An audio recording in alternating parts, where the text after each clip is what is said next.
Okay, so welcome back to As Told by You. Today we have got Becky and Andrew from Senior Resources on, so thank you guys for coming on.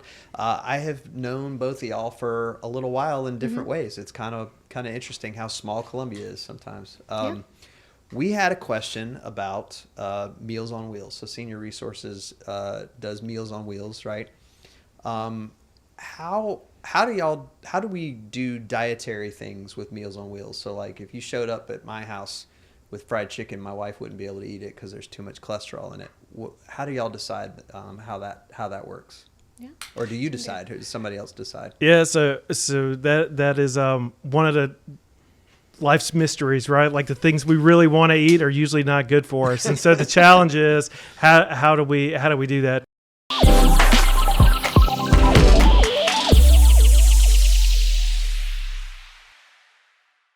And so we've got a dietitian that really helps us make sure that the meals we're delivering to seniors are appropriate for seniors' health. So low sodium, whole wheat, but we like to mix it up and make sure it's also something good to eat. So we're really careful on what we're providing, make sure it's a good balanced meals, that we're watching out for sodium and fat and all the things that make things good but not necessarily healthy, and then balance it out. So like our favorite meal for most of our clients is the Italian meatballs, and so those are great and those are awesome, but we don't serve those every day, and so we balance that out with some chicken, and all things in balance usually seems to work. So moderation is the key. And we're real careful to make sure that what we're doing is a healthy meal, in addition to having that human interaction, which is also oftentimes just as important for the folks who are homebound that are on Meals on Wheels. Gotcha. So how do the seniors get signed up for it? And then when they sign up, do they submit dietary restrictions to the form, or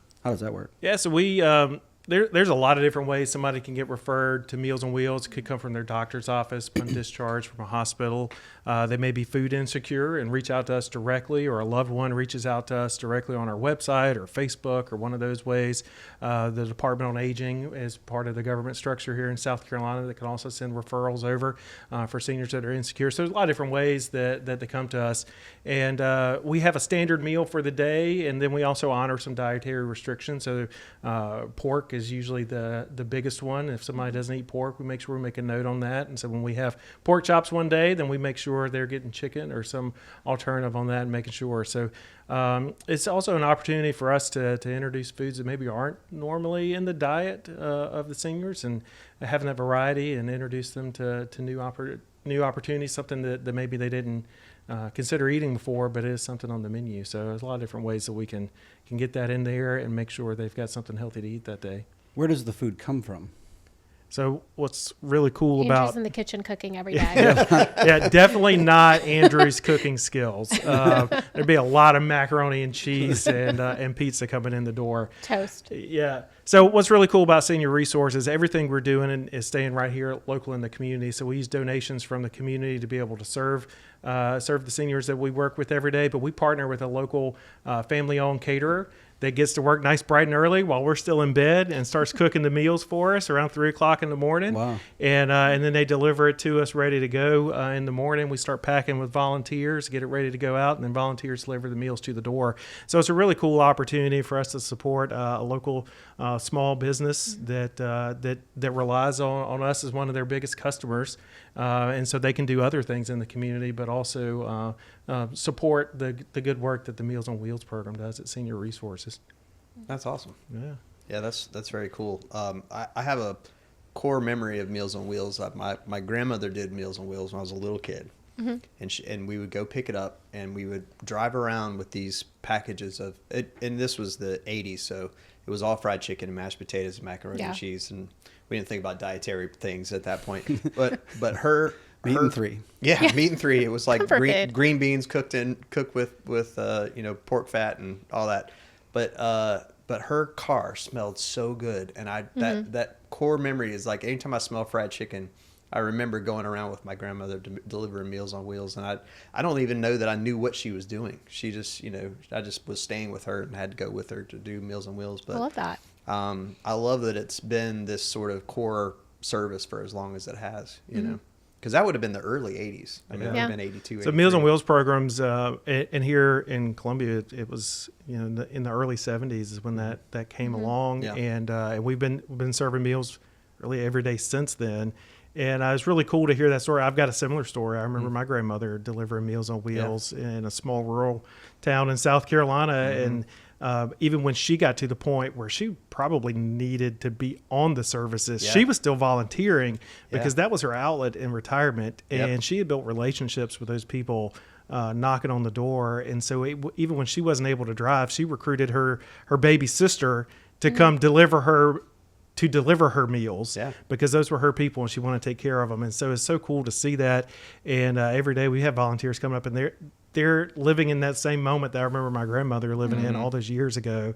And that continuation of the community giving back is a really cool thing. That was like the real fried chicken. That was like with Crisco and like melted Crisco in a pot. You can't do that these days. Yeah. No. I mean, I don't even know how Crisco's in business anymore because I can't imagine anybody's frying chicken in Crisco nowadays.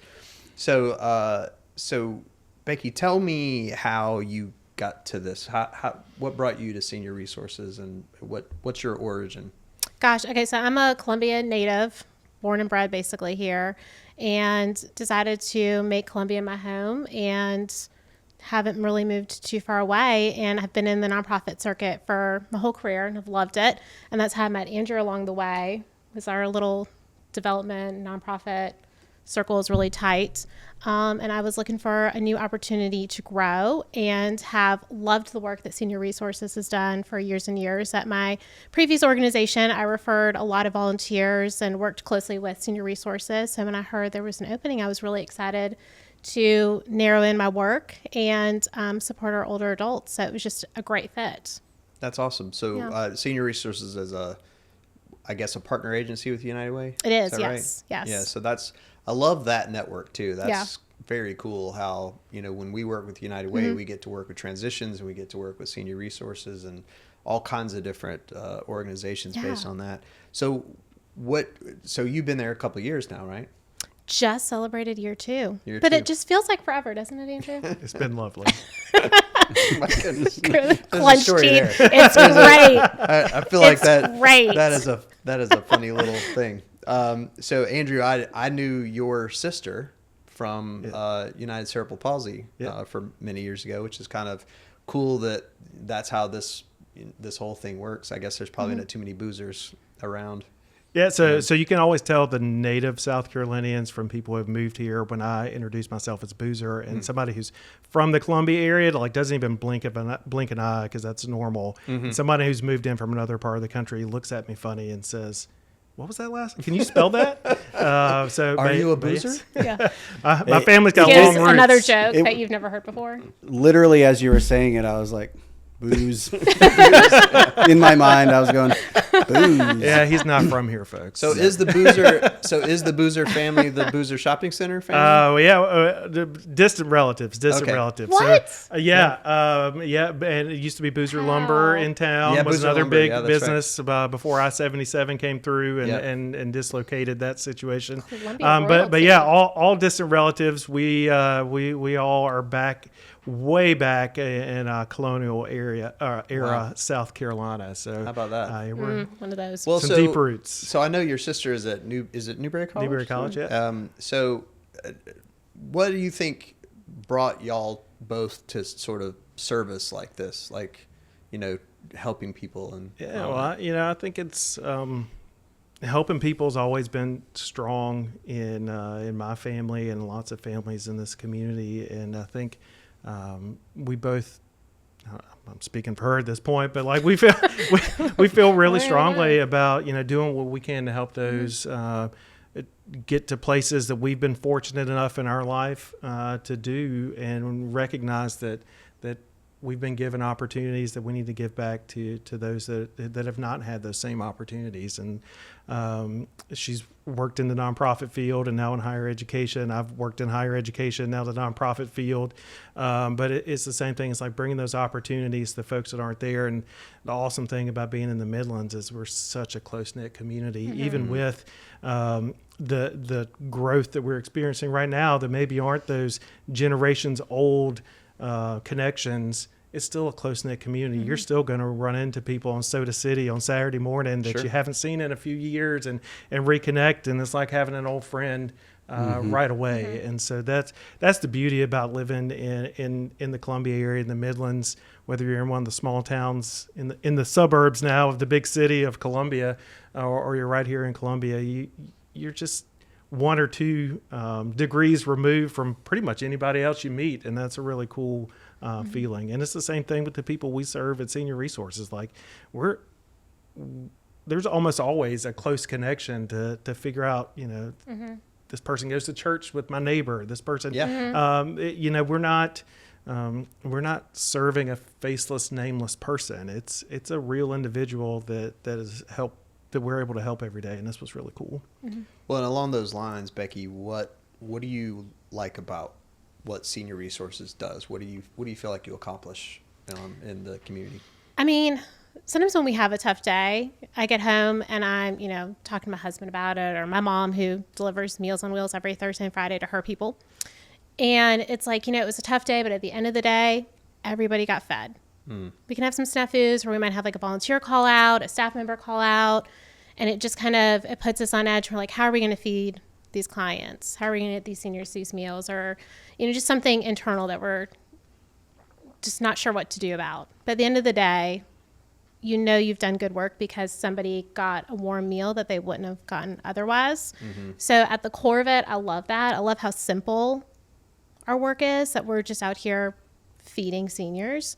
But then, why I love this job is there's just so much to it. It's more than just the Meals on Wheels piece. It's that relationship with our volunteers where they're not only helping us feed these seniors, but we're giving them an activity to keeping them moving and going as they're in retirement. Like a solid chunk of our volunteers are retirees, or it's that college student that we had in the kitchen this morning packing that we made an impression on, and they're asking, can they come back tomorrow and pack and start their morning that way. So we're leaving that impressionable moment on them that they'll carry with them. And maybe they leave the Midlands and they go someplace else and they find another Meals on Wheels organization to volunteer with. Kind of carry it with them. Yeah. But it's just like how meaty the job is, and like all of the things that we do. We have the Lori Center. So yesterday they went to Beer Keller and had a great time at their beer tasting. And that was just like, it was so great to see. They were so excited to get out of the Lori Center, out of their Tai Chi and aerobics class, doing that. So it's just, there's so many different pieces to the work that we do outside of the Meals on Wheels piece that just makes me so excited to get to the office every day and do something different. So what other resources does Senior Resources provide? You mentioned the Lori Center. Yeah. I envisioned a group of seniors getting onto a boozing bus and going The boozer bus, yeah. going to the See a brewery. branding opportunity. There's a common thread here. Yeah, maybe we should provide transportation to that yesterday. Yeah. We'll be providing transportation for their State House store coming up in a week or so. But so we have I always kind of think of our work as like a linear way that we do things. So we've got at the top end the Lori Center, and that's the only fee-for-service program that we have. Everything else, it is for the senior. And the Lori Center is a membership-based facility geared for adults 50 and up. It's in the heart of downtown by Maxie Gregg Park. And it used to be the Capitol Senior Center, established by Senator Lori years ago. And now it's folded under our umbrella 3 years ago this August. And so they are active adults. There's 600 plus members that come in every day.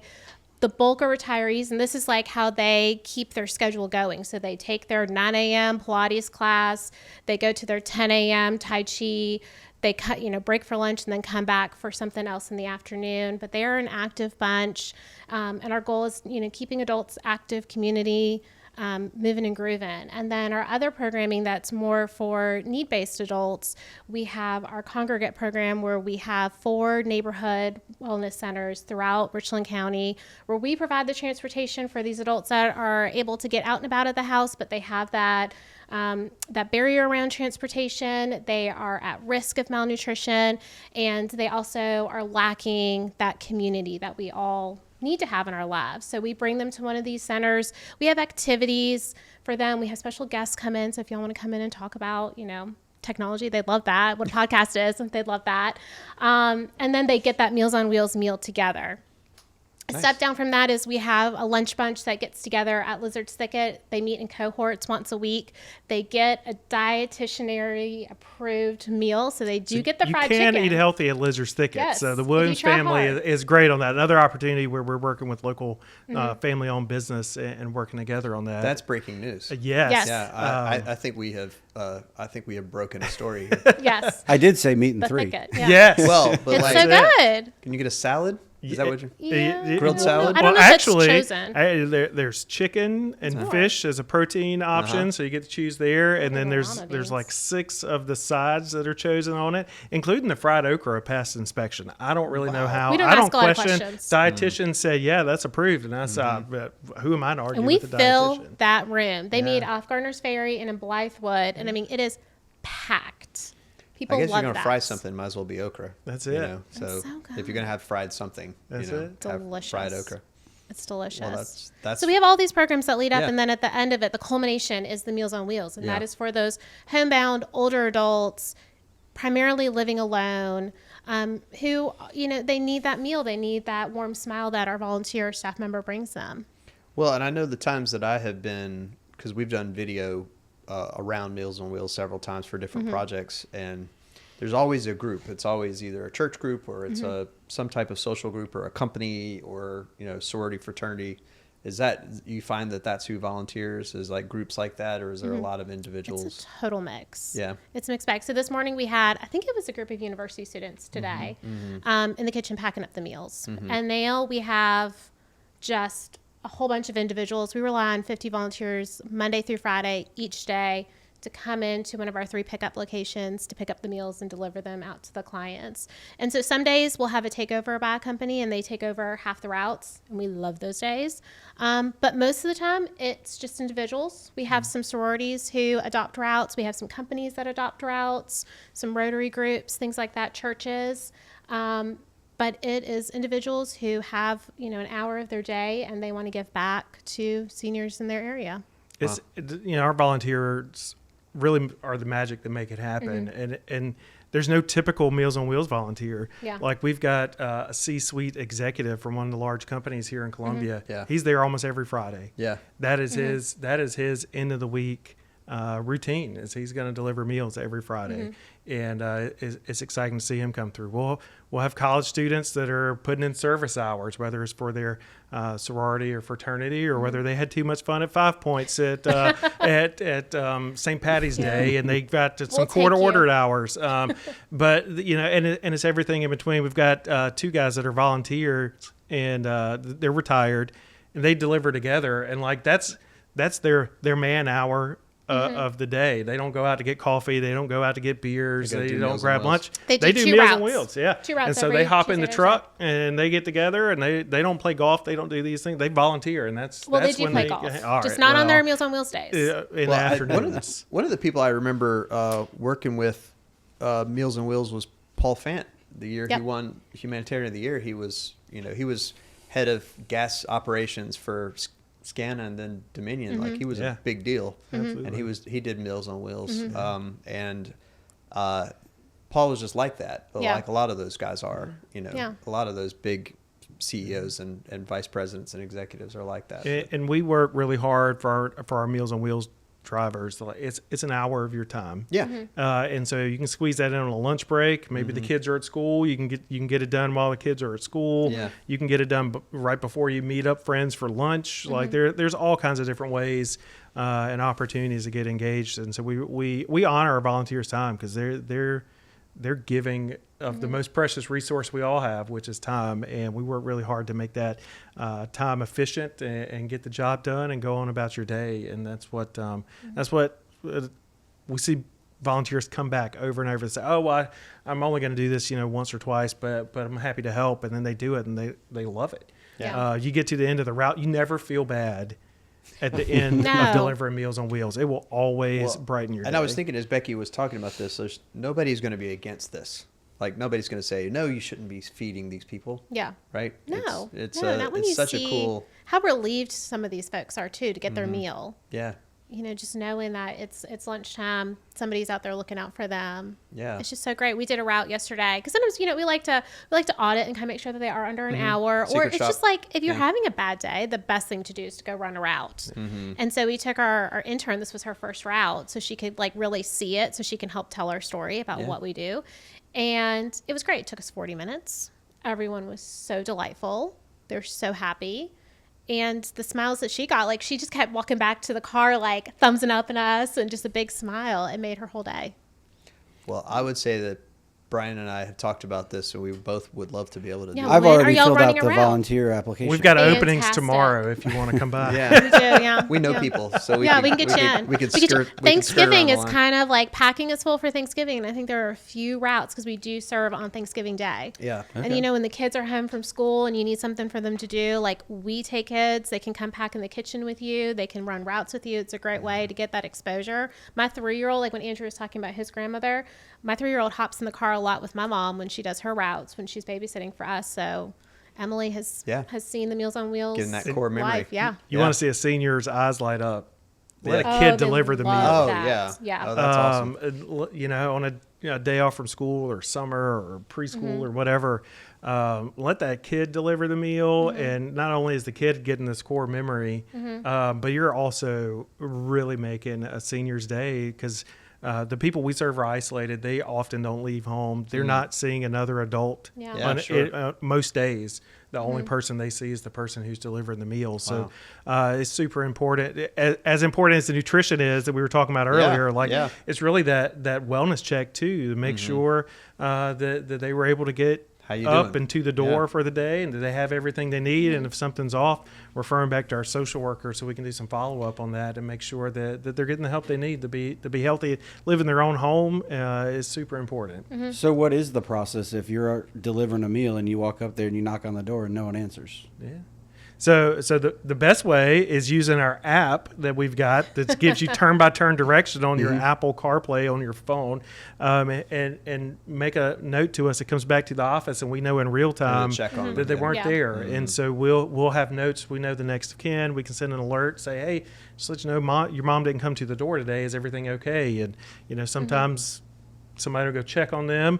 If it's been a day or two, we'll call Richland County Sheriff's Office and say, hey, can you go do a wellness check on this individual? And so we make sure we do a follow-up, make sure they're okay. And, lots of times it's because they had a relative come visit unexpectedly and they went out to lunch. Yeah. Great. That's awesome. Occasionally it's something like, they fell or they weren't feeling well or, they're feeling sleepy and maybe their medication was off or something like that. But it enables us, especially as families now are more spread, don't necessarily live next door to each other or even in the same town or the same states. We're that check-in, and we can send the next of kin in California a note, say, hey, your mom didn't come to the door today. Is everything okay? And it becomes that point to roll to make sure everything's good and taking care of them. And we've had volunteers like be in the middle of a medical situation that a client's had. So we had, luckily it was a staff member, and she still was like, I can't believe this happened. But she, the door opened, she was giving the gentleman his meal, and he just like fell down. Oh no. And so, and he brushed it off. I think he was a little embarrassed. He was just like, I'm cool. And she's like, no, we are calling 911. So this happens from time to time. I don't want to scare anybody away, but like we've had other volunteers where they've noticed like breathing was a little erratic. So they'll call 911. They'll call us and let us know what's going on. And then we take care of our clients that way. And so the client that fell down, she was able to talk him into going to the ambulance, going to the emergency room, getting checked out. And he's now back at home. He's doing just fine. He just had a little scare. Just need to take care of himself a little bit But that's better. so important. I mean, Yeah. wow. Like. You're literally saving a life. Yeah. Delivering more than a meal. Yeah, that's so cool. So, Becky, I can see y'all talking about this. You're excited about it. Andrew, how long have you been doing it? You've been doing it a while. 6 years, yeah. 6 years. So, I'm fascinated with what draws you to the nonprofit space. Like, what is it about this that keeps you connected to it? Gosh, I love that every day is just different. And then from the fundraising side, like I just love connecting people to help meet their philanthropic goals. So like yesterday we had a gentleman come in off the street, and I think he kind of knew about us, but he he wanted to talk to somebody in the development office, and he was just asking a few questions and wanted to learn more about our mission. I made a donation. And so I just love, like, that rarely happens, and I love that. So anybody watching, please come visit me in the office and, like, ask some questions. Like, I will answer riddles. Like, I will answer jokes. I'll tell jokes. But I just love that connection piece. I love the human interaction of getting a volunteer connected with us. Maybe they're not comfortable with the idea of doing Meals on Wheels. That can be overwhelming to some folks, of like, I'm taking my car and I'm driving, I'm going to a house I've never been to before. Well, then why don't you come pack in the kitchen? Or why don't you come to the wellness centers and sit and talk to our clients for a while? Why don't you lead bingo? Who doesn't love bingo? We play bingo all the time. We love bingo. So it's just, I love how I can work with individuals and help them meet their goals. And it's just like, no day is ever different. Like, you know, we're here today on a Tuesday. I'm not going to be doing this tomorrow. Yeah. What would you guys say your biggest need is? Like, we talked about volunteers, we talked about fundraising. What's the biggest need for you guys? The biggest challenge for us is the need for our services so outweighs our ability to afford to be able to serve everybody who calls us. So we're serving right now about twice the number of people we were serving pre-pandemic. So when you look at the last 5 years, we're serving over 700 people lunch a day right now, and so nearly double what we were doing back in 2018, 2019. And we still have a waiting list of over 200 people that want meals today. And that's the thing that drives me, is how what are we going to do to meet that need? Because the answer is not let's let this list get bigger, because our population is growing. It's also aging. South Carolina is on pace to have more older adults than youth before 2030 for the first time in history. That's faster than most of the rest of the country. Wow. That's happening here in the Columbia area as well.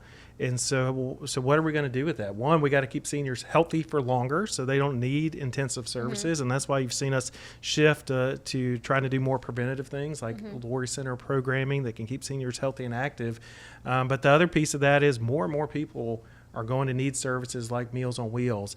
And, how can we, for $10 a day, we can get that hot meal delivered, have all the wellness checks and everything that goes into it. Think about how much it costs every day you're in the hospital. You're looking at $2,000 when you show up at the door, right? Sure. Well, think about if a person has to go to an assisted living or a retirement community, what that costs for a day. Any of us who have been through that with our loved ones, this is a bargain for our community when you look at it from a financial standpoint. And that's taken away all the other awesome things that we just spent, the last 30 minutes talking about, all the good things that happen.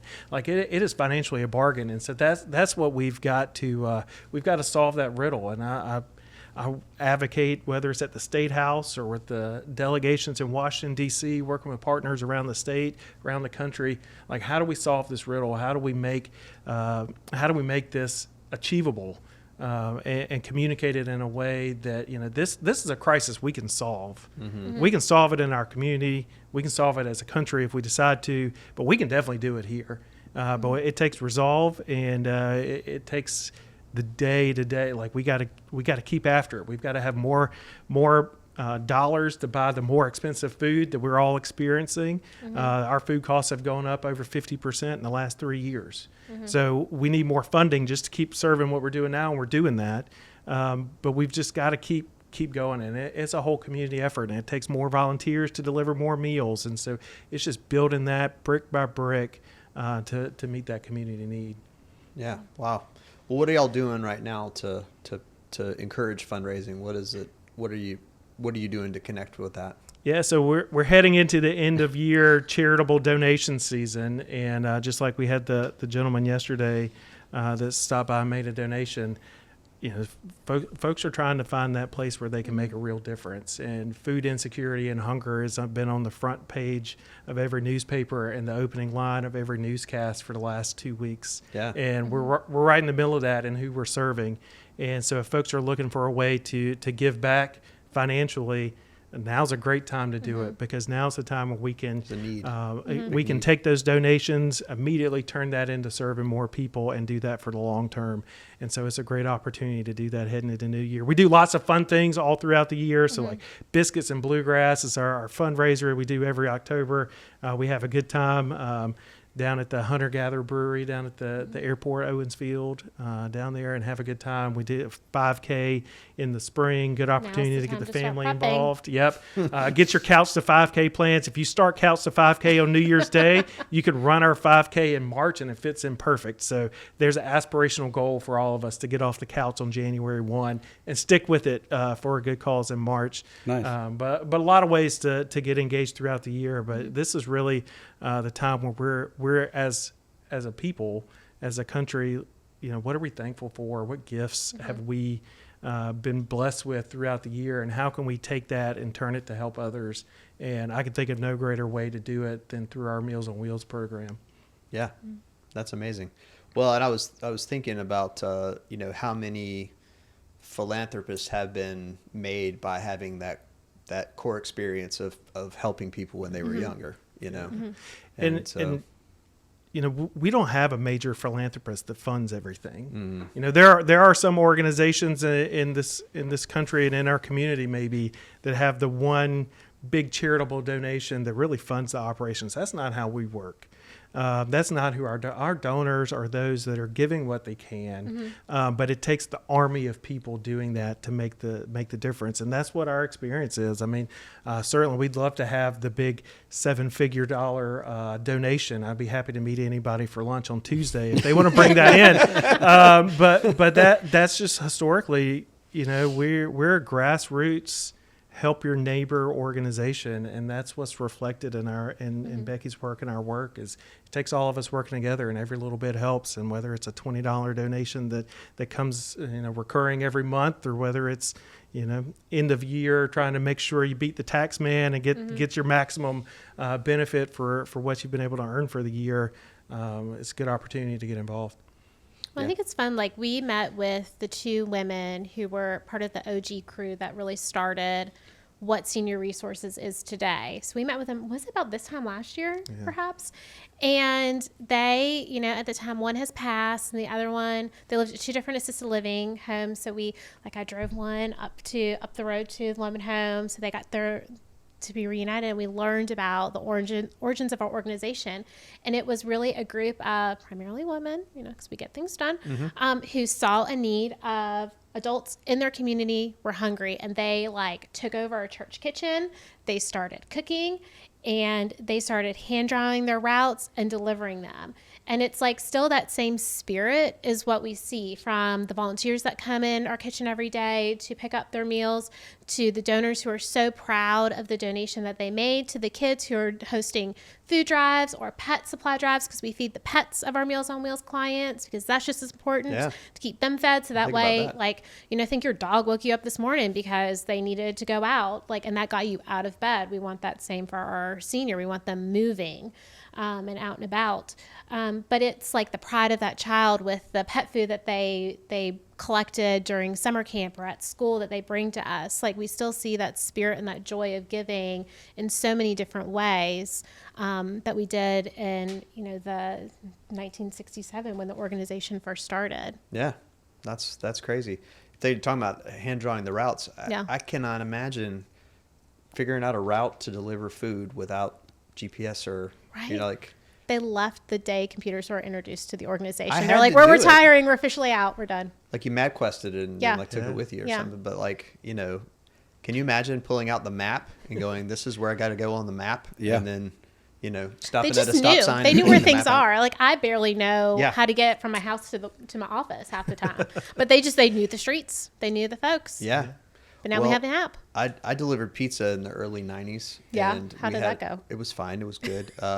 But I learned the town the back of my hand, because I knew the cross streets. I knew how to get around traffic. I knew how to, all of the things. But we had a huge map in the Pizza Hut that had a grid on it, and you would know in the grid where your delivery was. Yeah. And so, I think that's how they do it with the police officers. Yeah. The police officers have to know where they are at all times in case something goes down, so they can call they can for get the help. cross streets. They need to. So there's probably some sort of technique that they have to. So the GPS makes memorize us it all. lazy, certainly. Yeah. Oh, 1,000%. But I now know places. Like yesterday, we were delivering off Leesburg, and there were a couple times my coworker and I and our intern didn't know where she was half the time. Love her, but she's not from here. No, of course. And Danielle and I we've lived here basically our whole lives, and we were like, where are we? Like, where is Leesburg? Yeah. Where are we? But now I know a whole new part, not even a new part of town, but I know some new streets. So what's the farthest you guys go out? So if you live in Richland County, we will serve a meal. Okay. But you don't cross the river. So we don't cross the river for most services. There's a few coming out of the hospital, like if you're being discharged, and then we work with our partners in the neighboring counties. And so we do partner with our neighboring counties that do similar work. Our hot meals, so to getting a hot meal every day, it's really within like I said, an hour drive to do a route. So within an hour circle of Columbia. And so typically as you start getting to the outskirts, we switch that over to a frozen meal delivery once a week because we can't get a hot meal there and ensure food safety in time. And so we do have some folks who live in the more rural outer edges. I say rural, but like Chapin and some parts of Irmo are a little outside of our delivery range, but they're not necessarily rural. And so they get those delivered once a week as a frozen delivery. But we're Like all over 5 Richland. meals? So they'll get 5 meals once a day or once a week. So they can heat that up in the microwave, pop it in the oven, do what they need to do. That's cool. Which is another great opportunity. We also have some folks in town that prefer that. They may have dialysis appointments or something in the morning, so they're not necessarily home when we're delivering the meals, the hot meals, and so they'd rather have the frozen meals so they can pop in and cook when they get home from the doctor's appointments. So we try to be flexible on that side too. Yeah, that's very cool. I have loved being around senior resources over the time that every time we've interacted with Meals on Wheels, it's always a joyous thing for people to be able to do. So it's really exciting to have you guys on. So I appreciate this. This has been fun talking to you. We end up everything with questions. So we ask you. We've been asking you questions, but now these are these are your favorite questions. 5 favorites. Yep. So let's start off with favorite dessert. Becky, what's your favorite dessert? I'm gonna go with and it's about to be this time at Trader Joe's. Trader Joe's has these like the peppermint JoJo's, where it's like the Oreo dipped in chocolate with the peppermint, and I buy them in bulk, and my stash is running low. So right now, that's like my simple dessert. But then also because hopefully my mother is listening, and I love her chocolate chip cookies. They're just delicious. Yeah. Nice, simple. Andrew, favorite dessert? Coconut cake. Okay. Oh, That's it. first. God, we don't have That like, is it. Coconut cake. That's disgusting. Tis the season to have one too, so I got to get in the kitchen. Terrible taste. Awesome. What is your go-to music to listen to? I have a 3-year-old, so right now it's like I'm just Kid begging stuff. for not Cocomelon and just like Encanto or something. Oh, my Let goodness. it go. I am so We're deep in that. My daughter's 15 now, so you're finally out of Cocomelon? finally I'm way out of that. We've gone beyond like cartoon soundtracks and all that stuff. What's that like? Is that nice? Well, it's pleasant? getting dragged to concerts. Yeah. Yeah. Okay, it's expensive. Thankfully, all over she's not a Southeast. Thankfully, she's not a Swiftie. So How dare you? Well, and I my can- daytime, I'm a Swiftie, but Right, my I know, mom and hours. We have had so many. Cocomelon, We've we had ride so or many die. Swifties on the show that I've been able to talk to them, and You can relate. Okay. But I will tell you that if I had to go see Taylor Swift for 2 hours, I would not be happy. What? I just don't. It's just not for I me. know, I don't know if You you've have to noticed. remember, he doesn't look like it, but he is a heavy metal singer. That's All true. the comments on this podcast just got really crazy because he just ripped Taylor Swift. I didn't. Yeah, I you didn't. really this- I alienated respect a it. wide This is demographic. suddenly going viral. I and respect now I the. I understand respect why. the Swifties. I Oh. respect the Swifties. I just don't want to participate. That's Yeah. all. You're gonna track the IP address, and it's gonna I come know. from Senior Resources, and it's gonna be our Senior colleague Danielle Resources Floyd loves is gonna be Taylor the one Swift. that's I want that on the Yeah. record. creating some some controversy. hates. Yeah, how dare you? But yeah, I finally have transcended the cartoon soundtracks, which is really exciting. And you'll get there. Yeah, You I know, hope you'll so. get I there. really- once you can have your own music again, it'll be Okay, nice, that'll be really fun. But my daughter also comes to me with music from the 90s, and she'll go, "Dad, have you heard of Blink 182?" And I'll go, Yeah, honey. I've heard of Blink-182. Have you heard of Fall Out Boy? It's really good. I'll go. Knife to the heart. Yeah, honey. I have. Yeah, Yeah. I was alive in the Okay. 90s. Yeah, so so that's Andrew's great. got to answer. No, yeah, Andrew. What's Andrew is a your Swiftie. go-to You were music? Swiftie for Well, Halloween. my go-to if I get control, it's going to be like '90s country. Speaking of '90s, Oh, okay. like you throw some Alan Jackson and Yeah. things like that. It takes me back to my childhood. But Sure. my daughter is square in Swiftie world right now. Okay. So we went as Swifties for Halloween. Oh. So she was Taylor Swift. Right. My older son, we twisted his arm, high schooler, and made him be Travis Kelce. Okay. So he was Travis Kelce. I went as Jason Kelce. Oh wow. So much hair. My wife was Kylie Kelce, and then my other son went along as a bribed referee that was received from the Chiefs, and so he had his wad of cash in the referee pocket, and we won the trick or treating Yeah, you circuit did. in the neighborhood. Yeah, that's awesome. Yeah. I love the amount of thought that went into that. It was awesome. It was great. I will say I did like Reputation. I listened to Reputation. It's Best one of the album. only albums I've listened to all the way. That in 1989 I listened to all the way through. I Bad like, Blood is on repeat on school drop-off line. Yes. Oh, in that's a my rage car. in your heart. There's a That lot is of rage in cool. my first grade. going well, on? I'm in a heavy metal band right now, and I feel like we should cover either Look What You Made Me Do or Bad Blood as a heavy metal song. I'm think I'm we here should. for it. Yeah, and I feel like it's a thing that's time has I come. think it makes sense. Let's do it. We've Char- covered Britney Spears charity and- concert at the Senate to benefit Meals on Wheels. Let's That's going go. to be the headliner. Let's make it happen. Let's go. We can do it. Love it. We've got about 2 hours worth right now, so we could definitely We can do do it. it? Okay, I love it.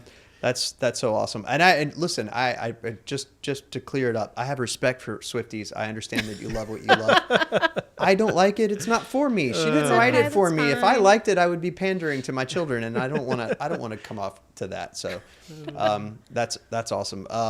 Becky, favorite movie? Gosh, it's like another thing. It's like right now all I've got in my head is like a Disney classic. Yeah. Gosh, what have I watched lately? Crazy Rich Asians has been like my comfort movie, and it's back on Netflix. So I'm like really Stephanie's thrilled with favorite that. movie? Yeah, that's like my comfort right now. No, Yeah, it's a good one. I'm just gonna do that one for now. Yeah. It's so well made. Why don't we make more Wicked. movies like this? Yeah. You know, I know. It's funny. It's a well-told story. Everybody has a good time. I can have it on you in know? the background. I can like Yeah. tune in. It's just Yeah. great I when love I'm not it. like watching Frozen on repeat. Sure. It gets very old. You start to see big plot holes in Frozen after you see it Yes. for a long Well, time. when you're like, is it Let It Go 1 or 2 that we're watching tonight? And Right. you're praying it's Let It Go 2. You Yes, know? of course. She's like, let go. My daughter dressed like Elsa for a lot when she was 4. Now she's 15 now. Yes. But she was at the right age when it came out. She Yeah. dressed like Elsa all the time. Yes. And my goodness. That was us for Halloween. Don't need to hear Let It Go ever again. So much Let It Go. Andrew, what's your favorite movie? So I'm going to go sentimental on this one.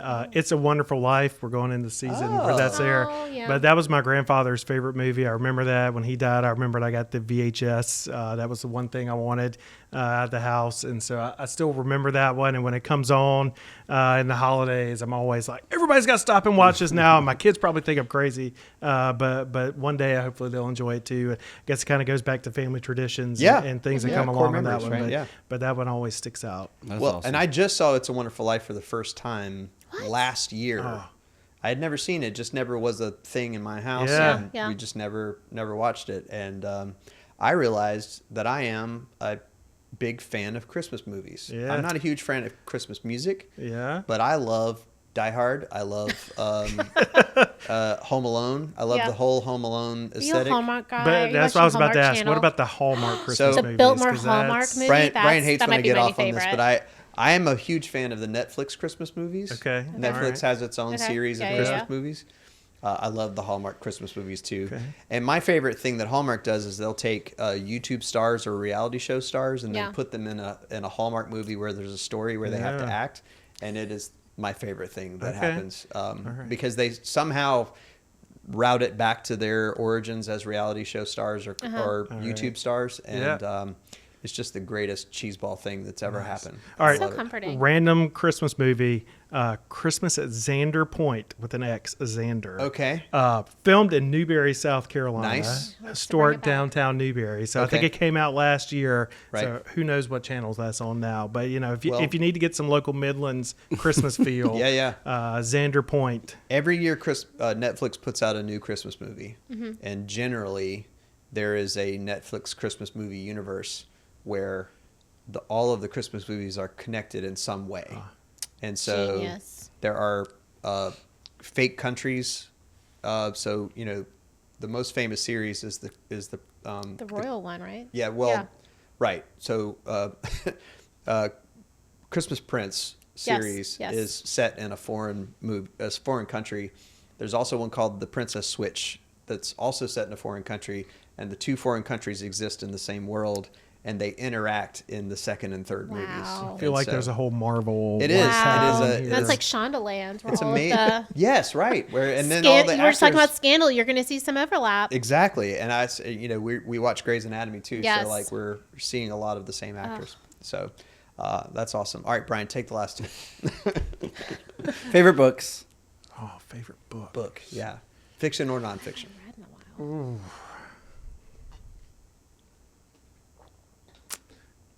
So I'm trying to think. So I've developed a new habit the last couple summers. I get the South Carolina Novel of the Year. Okay. Which is through the Hub City Press up in Spartanburg, and that's my beach book. Okay. And so I'm thinking through which one is it? But those are always, it's really cool because it's local authors. They're not always from South Carolina, but South Carolina adjacent. Some really cool stories typically set somewhere in South Carolina, and so probably one of them off of that list is the most current. And then the one that I always go back to though was thinking back to going through school. For some reason I was really into Grapes of Wrath. I don't know, something about heading out west and dealing with the times that are difficult, the drought and the whole thing. I actually read that one. That wasn't a Cliff Note version of my book report. That was always one of those that stuck out in my head growing up. I feel like I should have read it, but I don't remember anything about it. So we'll go with Becky, favorite book? I don't know. So mine is my childhood classic of some a very obscure series that I grew up with. The series was written in the 1914s, and the culmination was Betsy's Wedding because I was obsessed with weddings. So that's that book it was a three named author Mary Jo something. Of course. Favorite she will never top. But then my recent is, and I'm gonna depending on who's listening to this, I'm going to get called out because I've dropped from our challenge, is a friend of mine and I started reading and listening to, we're working through all of the presidents and all of their biographies or autobiographies to kind of work our way through present day. And the Abraham Lincoln biography that I listened to was because it was when my daughter was young and I was on maternity leave. So I just listened to everything on tape while I rocked her half asleep at 3 a.m. Was just fantastic. And I love biographies and I love learning about folks and just kind of feeling what our common strengths are and weaknesses. And so that book was just fantastic. Yeah. I've got a real presidential gap in my knowledge between Lincoln and I don't know, Eisenhower, Roosevelt. Do you want to join the challenge? I don't know. Because it's great. Would I read a book about William McKinley or something? I don't know. Yeah. I don't know. But you have to do your it Grover chronologically. Cleveland So knowledge Grover Cleveland? is you're just wow. It's alarming. You're just surprised we've made it this far. We've just had some interesting leadership. I feel like I kind of recognize all the names and stuff, Taft, I recognize the name. Yeah, but I don't know anything about what the era was or what they did or any of that. You should join the stuff. challenge. Yeah. No. So now I have to pick up the challenge back up. So most of what I know about George Washington, I learned from back. Hamilton. So yes, it's not. Well, because of I was going to ask this anyway before we got into the presidents, but we haven't done this question in a while, which is, what is your favorite historical character or person? Oh, I've got mine. Go. Wait, real or real? Dang. Okay, never mind. I was going to say. Well, give us your favorite fictional. Give us your I was just fictional going to be because we were on that. I was West Wing, Jed Bartlett, Okay. obviously. Okay. Nice. or Josh Lyman, but okay, real. In fact, she quotes West Wing more than anybody I know. I'm like offended. I gave him, what was the quote I gave you? It was something that you should have been, secret plan to fight inflation. And he did not know that reference. Sorry. That was like Just one like, of the. I thought I was going to have to resign. I am a West Wing fan. Yes. I watched every single one. Thank you. I actually have a script textbook with all the scripts from like season 1 Yeah. that I've read through. It's pretty awesome. Josh and Donna forever. Well, and the thing is, Love like, them. West Wing was one of the first ones that the dialogue became as much of the star as anything. Yeah. Which, you know, it's Aaron like. Sorkin. I mean, really, any Aaron Sorkin show I'll Right. fully support. But that's like all of the shows that came after, like Mm-hmm. even Grey's Anatomy and whatever else. Anytime there's a quick dialogue thing that goes on, it's all just a fallback to Aaron Sorkin, you know. So I'm a huge fan, and I've watched the first season of West Wing, but I haven't watched anything past that, and it's because I got distracted somewhere along the way. So I should probably. When you're done with Scandal, get on that. Right. It's so great. Yeah, Scandal's gotten very complicated for my wife. She's like, It will be very. She's like, now who's that guy? And It I won't go, be as "I don't-" complicated and not nearly as gruesome. Right. Right. It does get a little heavy. Yes. Scandal. Yeah. Awesome. All right, so back to historical. Yeah. So historical. Your character. Yeah. Oh, You're going to pick a real one? well, yeah, I'll pick a real Okay. one. I'll think if I can think of somebody. You know, when you think back to, we were talking about Hamilton, but like Thomas Jefferson's life is crazy. Yeah. Oh, but when you read the biography, you feel different. And he's also Saying a my one super flex. complicated man. I can only like, get to a certain not, amount of presidents. I'm not saying like I aspire to be Thomas Jefferson, but like No, to you think don't want about to. what he inspired, what he lived in. Plus, I'm a Clemson grad, and he's on the $2 bill, and that's an important thing for us. So, you know, there's a lot that goes into that. But it's he's a really remarkable guy, and all that he did. He brought macaroni and cheese to America. Are you sure that was That that is- was not that is- in the biography? We still appreciate That is him. macaroni and Well, cheese. it wasn't actually him, but he What, he put cheese and noodles together? well, you know, made he it popular. experienced that in And called it Paris, and he brought it macaroni? back and made his cooks start making this, and it became a thing. So, but you know, Check that later. go ahead. Where's our NPR fact check team? That's right. Where I is don't it? know about Steph, can you that. Google I that? was saying, Yeah, if we were on Rogan, I'd be like, pull up the Jamie, Yeah. Jamie, pull it up. Yeah, Steph, Jamie, pull up the video. We'll have to have Steph with the laptop over there, just fact checking us. Like Jubilee, it'll just come up on the screen and say, Thomas Jefferson did not actually bring mac and cheese. Yeah, can you put like a graphic overlay on Yeah, that? Like, it'll just we'll put it in. what's your post. biggest misconception you've ever heard? That's like a Mandela effect, you know. You're like, yeah, I'm almost 100% sure Thomas Jefferson. like that's totally. I heard it on a podcast. It must be true. We could be. Hopefully we'll get one of those comments. That's total Has crap. to be. Like he definitely didn't do that.